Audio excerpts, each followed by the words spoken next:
Reserve Bank of India 100 ton സ്വർണം ഇന്ത്യയിലേക്ക് തിരിച്ചു കൊണ്ടുവന്നു എന്ന കാര്യം നിങ്ങളൊക്കെ അറിഞ്ഞു കാണും. എന്തുകൊണ്ടാണ് ഇങ്ങനെയൊരു നീക്കം RBI നടത്തിയത്? ഇത് ഇന്ത്യക്ക് ഗുണം ചെയ്യുമോ? സാമ്പത്തികമായി ഇന്ത്യ മെച്ചപ്പെട്ടതുകൊണ്ടാണോ ഈ നീക്കം? ഇങ്ങനെ പല ചോദ്യങ്ങൾ ഉയർന്നു വരുന്നുണ്ട്. മോദി സർക്കാരിന്റെ ഭരണ നേട്ടത്തിന്റെ തെളിവാണ് ഇതെന്ന പ്രചാരണവും ഇതിനിടെ നടക്കുന്നുണ്ട്. അതേസമയം സർക്കാരിന്റെ ഭരണ പരാജയമാണ് ഇങ്ങനെ കരുതൽ ശേഖരമായ സ്വർണം എടുക്കേണ്ടി വന്നതെന്ന വാദവും ഉയരുന്നുണ്ട്. എന്തായാലും 3 പതിറ്റാണ്ടിന്റെ ഇടവേളയ്ക്ക് ശേഷമാണ് വിദേശത്ത് നിന്ന് നിക്ഷേപിച്ചിരുന്ന സ്വർണം പിൻവലിച്ച് ഇന്ത്യയിലേക്ക് കൊണ്ടുവരാൻ റിസർവ് ബാങ്ക് തീരുമാനിച്ചിരിക്കുന്നത്. ലണ്ടനിലെ ബ്രിട്ടീഷ് കേന്ദ്ര ബാങ്കായ ബാങ്ക് ഓഫ് ഇംഗ്ലണ്ടിൽ നിക്ഷേപിച്ചിരുന്ന 100 ടൺ സ്വർണം പിൻവലിച്ച് വിമാനമാർഗം ഇന്ത്യയിലെത്തിക്കുകയായിരുന്നു. എന്താണ് ഇപ്പോൾ പെട്ടെന്ന് ഇങ്ങനെ ഒരു തീരുമാനം റിസർവ് ബാങ്ക് എടുക്കാൻ കാരണം എന്ന് നോക്കാം. 1991 സാമ്പത്തിക പ്രതിസന്ധി കാലത്തിന് ശേഷം ആദ്യമായാണ് റിസർവ് ബാങ്ക് വിദേശത്തെ സ്വർണ്ണ നിക്ഷേപം പിൻവലിക്കുന്നത്. വിദേശ ബാങ്കുകളിൽ നിക്ഷേപിക്കുന്നതിനേക്കാൾ കുറഞ്ഞ ചെലവിൽ ഇന്ത്യയിൽ തന്നെ സ്വർണം സൂക്ഷിക്കാമെന്നതാണ് സ്വർണം തിരികെ കൊണ്ടുവരാനുള്ള പ്രധാന കാരണങ്ങളിൽ ഒന്നായി പറയുന്നത്. ഇന്ത്യൻ സമ്പദ് വ്യവസ്ഥയുടെ സുസ്ഥിര വളർച്ചയിന്മേലുള്ള റിസർവ് ബാങ്കിന്റെ വിശ്വാസവും സ്വർണം കൊണ്ടുവരാനുള്ള കാരണങ്ങളിൽ ഒന്നായി വിലയിരുത്തുന്നുണ്ട്. അതേസമയം കരുതൽ വിദേശ ശേഖരം കഴിവതും ഇന്ത്യയിൽ തന്നെ സൂക്ഷിക്കാനുള്ള റിസർവ് ബാങ്കിന്റെ തീരുമാനവും ഈ നീക്കത്തിന് പിന്നിലുണ്ടെന്നാണ് റിപ്പോർട്ടുകൾ പുറത്തുവരുന്നത്. മാത്രമല്ല, ലോജിസ്റ്റിക് കാരണങ്ങളും ലണ്ടനിൽ നിന്ന് സ്വർണം തിരിച്ചു കൊണ്ടുവരാൻ റിസർവ് ബാങ്കിനെ പ്രേരിപ്പിച്ചിട്ടുണ്ട്.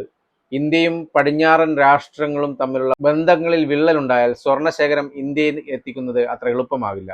നേരത്തെ അമേരിക്ക റഷ്യയ്ക്ക് മേൽ ഉപരോധം ഏർപ്പെടുത്തിയതോടെ 2022-23 കാലഘട്ടത്തിൽ നിരവധി രാജ്യങ്ങൾ വിദേശ രാജ്യങ്ങളിലെ സ്വർണശേഖരം നാട്ടിൽ എത്തിച്ചിരുന്നു. പരമ്പരാഗതമായി പല രാജ്യങ്ങളുടെയും സ്വർണശേഖരം ബാങ്ക് ഓഫ് ഇംഗ്ലണ്ട് ലോക്കറുകളിലാണ് സൂക്ഷിച്ചിരിക്കുന്നത്. മാസങ്ങളോളം നീണ്ടുനിന്ന പ്ലാനിംഗ് ആണ് സ്വർണം ഇന്ത്യയിൽ എത്തിക്കുന്നതിന് മുന്നോടിയായി നടന്നത്. ധനകാര്യ മന്ത്രാലയം, റിസർവ് ബാങ്ക് ഓഫ് ഇന്ത്യ, സർക്കാരിന്റെ വിവിധ ഏജൻസികൾ എന്നിവ സംയുക്തമായി പ്രവർത്തിച്ചാണ് ഈ സ്വർണം ഇന്ത്യയിൽ എത്തിച്ചത്. പ്രത്യേക വിമാനത്തിൽ കനത്ത സുരക്ഷയിൽ എത്തിച്ച സ്വർണം മുംബൈയിലെ റിസർവ് ബാങ്ക് ഓഫ് ഇന്ത്യയുടെ പഴയ ഓഫീസ് കെട്ടിടത്തിലെ ലോക്കറിലും നാഗ്പൂരിലും ആണ് സൂക്ഷിച്ചിരിക്കുന്നത്. കഴിഞ്ഞ കുറച്ച് വർഷങ്ങളായി റിസർവ് ബാങ്ക് ഓഫ് ഇന്ത്യ സ്വർണശേഖരം വർദ്ധിപ്പിച്ചു വരികയാണ്. ആഗോള അനിശ്ചിതത്വങ്ങളും കറൻസി മൂല്യത്തിലെ ചാഞ്ചാട്ടവും സ്വർണശേഖരം ഉയർത്താൻ RBI തീരുമാനിച്ചതിന് പിന്നിലുള്ള പ്രധാന കാരണങ്ങളാണ്. വിദേശത്തെ ലോക്കറുകളിൽ സൂക്ഷിച്ചിരിക്കുന്ന സ്വർണത്തിന്റെ ഏകദേശം 1/4 ഭാഗമാണ് ഇപ്പോൾ ഇവിടെ ഇന്ത്യയിലേക്ക് എത്തിച്ചിരിക്കുന്നത്. 2024 മാർച്ചിലെ കണക്ക് പ്രകാരം റിസർവ് ബാങ്കിന്റെ മൊത്തം കരുതൽ സ്വർണ്ണ ശേഖരം 822.10 ടണ്ണാണ്. ഇതിൽ 413.8 ടണ്ണും വിദേശത്താണുള്ളത്. സ്വർണം ഇന്ത്യയിൽ എത്തിക്കുന്നതിന് ചില ഇളവുകൾ കേന്ദ്ര സർക്കാർ നൽകിയിരുന്നു. ഇതിൽ ഏറ്റവും പ്രധാനപ്പെട്ടത് കസ്റ്റംസ് തീരുവ ഇളവാണ്. രാജ്യത്തിന്റെ സ്വത്ത് എന്ന നിലയിൽ കസ്റ്റംസ് തീരുവ പൂർണ്ണമായും കേന്ദ്രം ഒഴിവാക്കി. എന്നാൽ ഇറക്കുമതിക്ക് ഏർപ്പെടുത്തുന്ന GSTയിൽ ഇളവ് അനുവദിച്ചില്ല. കാരണം ഈ നികുതി വീതം വിവിധ സംസ്ഥാനങ്ങളുമായി കേന്ദ്രം പങ്കുവെക്കുന്നതാണ്. അതിനാലാണ് നികുതി ഇളവ് നൽകാതിരുന്നത്. വരും വർഷങ്ങളിൽ വിദേശത്തുള്ള കൂടുതൽ സ്വർണം ഇന്ത്യയിൽ എത്തിക്കാനാണ് സാധ്യത. 1991 സാമ്പത്തിക പ്രതിസന്ധി മറികടക്കാൻ ചന്ദ്രശേഖർ സർക്കാർ സ്വർണം പണയം വെച്ചിരുന്നു.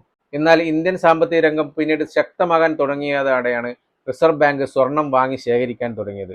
15 വർഷങ്ങൾക്ക് മുമ്പ് IMFൽ നിന്ന് ഇന്ത്യ 200 ടൺ സ്വർണം വാങ്ങിയിരുന്നു.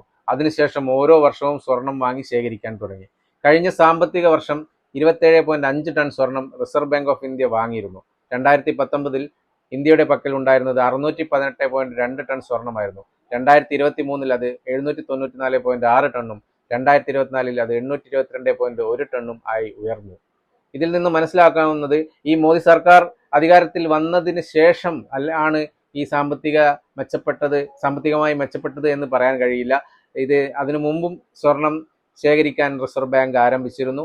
ഇത് ഇന്ത്യയിലേക്ക് കൊണ്ടുവരുന്ന നടപടി ഇപ്പോഴാണ് നടത്തിയത്. അതിന്റെ കാരണം എന്താണെന്നുള്ളത് ആണ് ഇപ്പോൾ ചർച്ചയായിരിക്കുന്നത്.